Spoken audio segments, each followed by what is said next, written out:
On this short tutorial, I'm going to show you how to fix Google Chrome not opening in less than 1 minute. So all what you want to do is go right here into this Windows logo, as you can see, click on it and then click on settings. It will take you here. Now all what you want to do is click on here on the search bar and search for the background apps and click on background apps.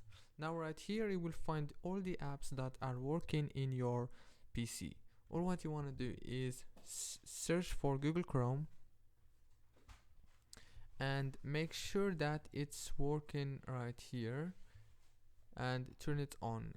As you can see from here, make sure that it's here and enable. If you didn't find it, then you may have to go back into the home page and click here in this bar right here on your right mouse, click on Task Manager, and right here if you found any app, just close it. For example, OBS Studio, click on End Task, and if you found Google Chrome, also close it and reopen it.